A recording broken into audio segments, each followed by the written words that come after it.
Hello everyone and welcome back to SGTV. I've got Karen Boom joining me once again.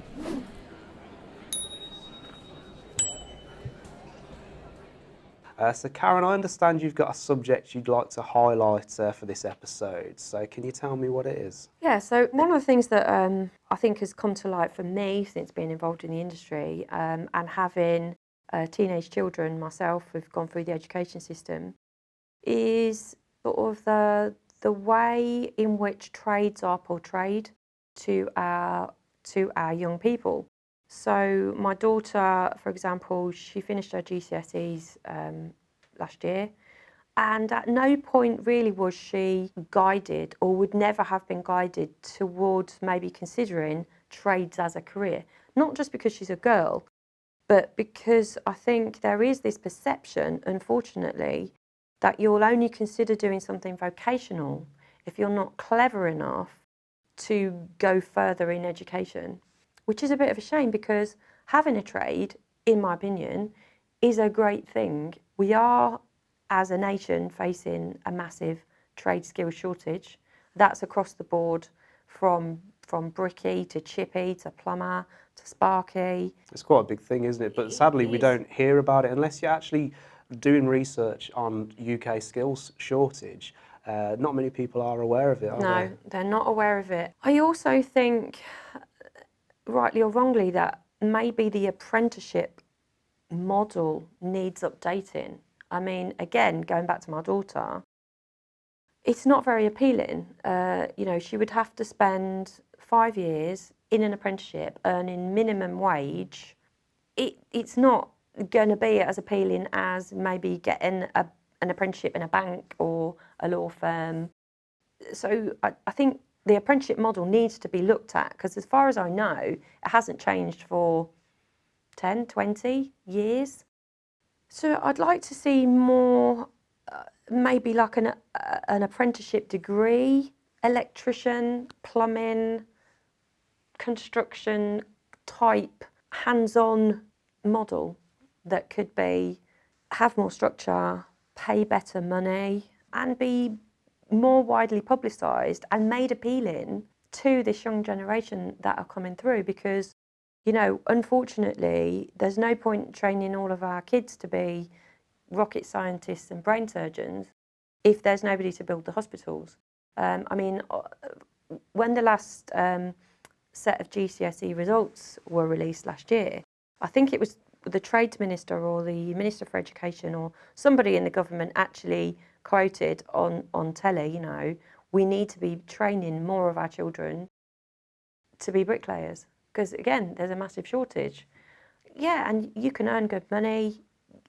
Having a trade will enable you to travel the world, run your own business, recruit people, and it's quite creative as well. That's the other thing I didn't really realise about this job when I started, because I am quite a creative person.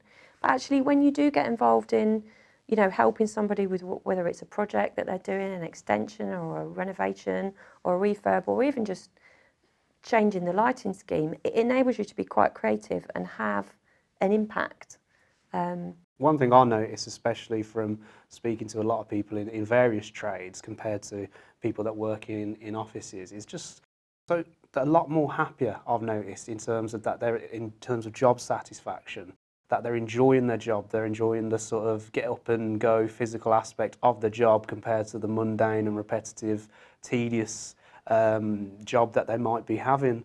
And again, that's something I don't think is advertised at a young age or any age for that matter. No.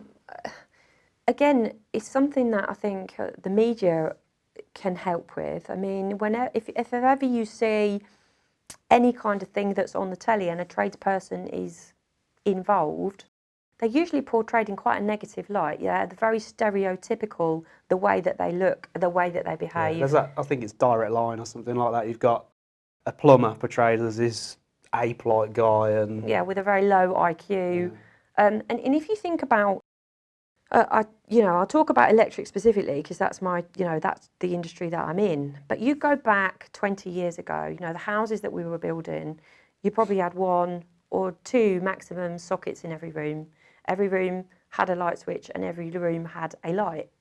Now, We've got a massive growth industry in home automation. We've got a massive growth industry in CCTV. You know, smart home technology has gone boom. And keeping up with all of this stuff and, you know, being able to understand it and work with it and plan it and communicate with consumers around it, it requires a different calibre of candidate to fulfil these roles that we see coming through. Yeah. And it should be appealing to these kids because they're involved in it all the time at home, aren't they? I mean, look at the gaming applications that we've got now, and you know. I can't imagine it'd be difficult to make appealing. You know, when we was at school or colleges, for example, you get people coming in from more academic professions, you know, talking about their job and everything, and automatically you're engaged. You're thinking, oh, I could do that. I want to do that. But you don't get tradesmen going into schools, to my knowledge, and it would be an easy fix if we are short of tradesmen. Yeah. And you want to encourage that at an educational point, then you get them into school talking about it, and instantly, people talking to our audience on the show, it's appealing. You know, you do that to a younger audience, it's going to have the same effect. It wouldn't be difficult to do at that point, but there's nothing being done about it. There's nothing being done about it. And going back to my original point about the apprenticeship route, it would be great to have that to sell. But at the moment, all we've got to sell is 5 years. You'll be lucky if you get an apprenticeship because there's not enough apprenticeship providers out there.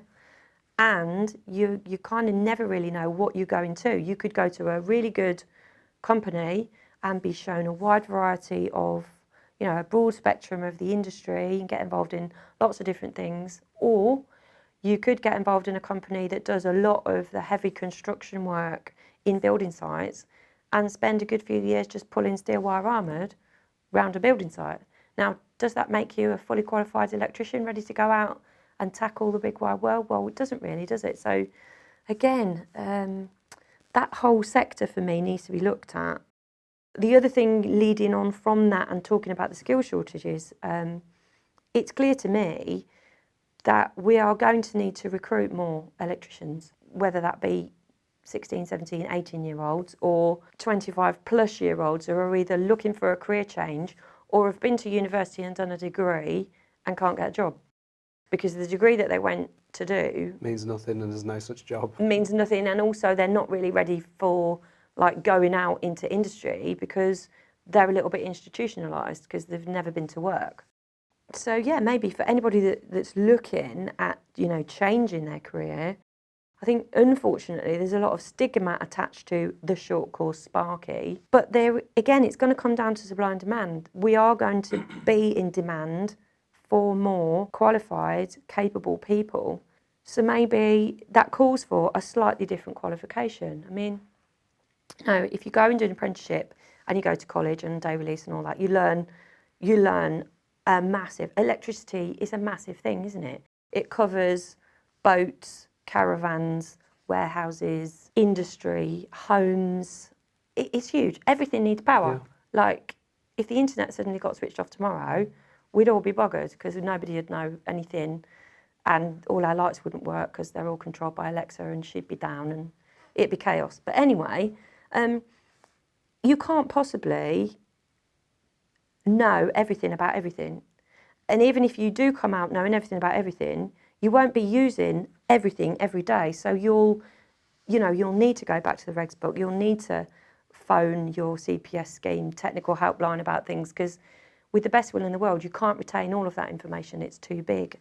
So maybe we might start seeing certain areas of this industry be compartmentalised and people will go out and specialise and then that will be a qualification on its own. Yeah, because you're not necessarily getting a mass quantity of electricians, you're getting a mass quantity of people to fill these gaps that are needed. Yeah, I mean, look at electric heating. That's going to be the next thing, isn't it? Because in new builds, gas is going to be phased out. So we're going to be going to lots of different new technologies for that. But where are all these electricians going to come from to deal with all this demand? Yeah. Going back to apprenticeships, you're saying, you know, obviously it's a long time, 5 years, and the money's not brilliant. So maybe there's room to make changes to that.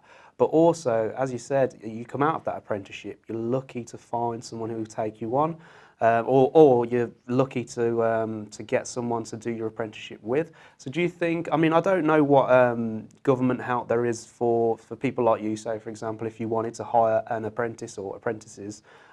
Is there anything out there that you're aware of where they can say, right, we're going to supplement your income so you can pay an apprentice?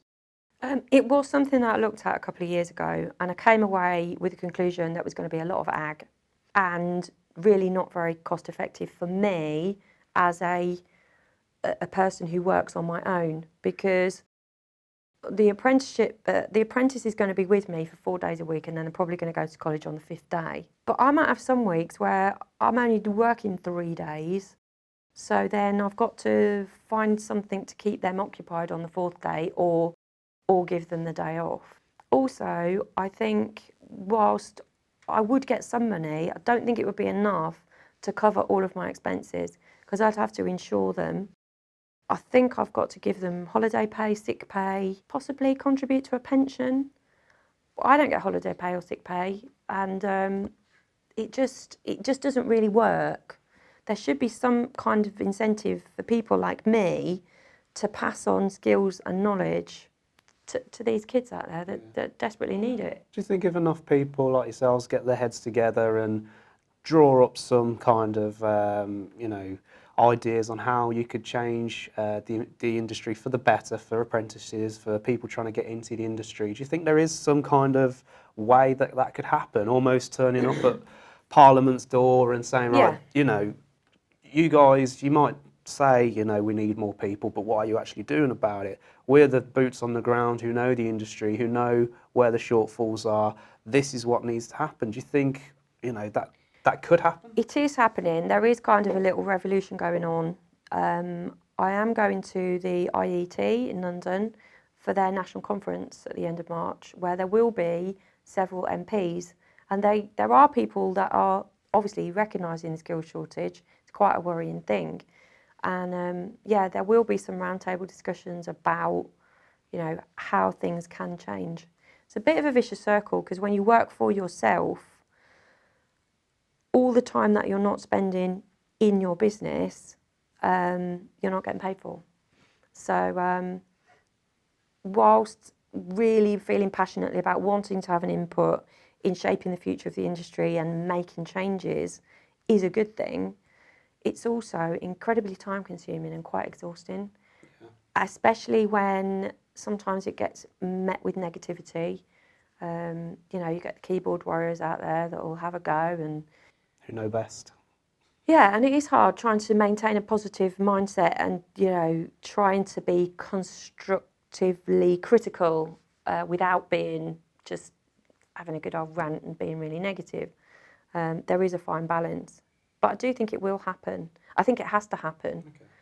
What would you, I mean, so let's say, for example, we've reached the point where kids are getting encouragement from schools to go into trades.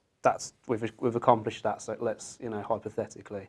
And then what would you do? What would be your model to make it happen at the next stage? You know, shortening times of apprenticeships, better money. Yeah. What would your way of doing it be? I think a shortening of time would be good, because 5 years sounds like a long time. I mean, I think you can train to be a doctor in not much over that, you know.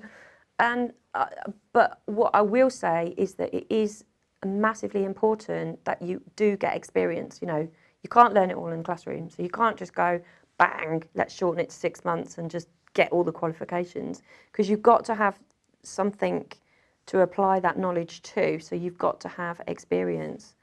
I think that government are going to have to chuck some more money at changing the apprenticeship model, engaging more, not necessarily the big companies, but some of the mid-range and smaller companies, to bring them on board.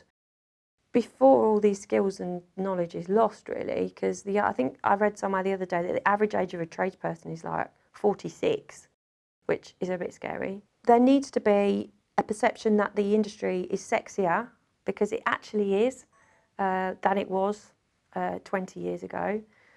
And also, there needs to be a perception that everyone can do it, you know, not just teenagers that would never normally be pushed down the vocational route. You know, it is for people who are highly intelligent and have a passion for learning things and want to be successful. So for anyone out there watching, I mean, as we said, if enough people get their heads together, you know, and you want change, then you've got to make yourself known. You've got to go to IET places like this and get your views across. If you really are, you know, if you really do believe in changes that are needed. Definitely. Or you can write to your MP. Yeah, write to your MP, kick off, Yeah. make some noise. Have a rant. Yeah, the squeaky wheel gets the grease after all. So, right then, Karen, again, I want to thank you for coming on the show. Hope you guys out there found this useful, and we'll see you again next time.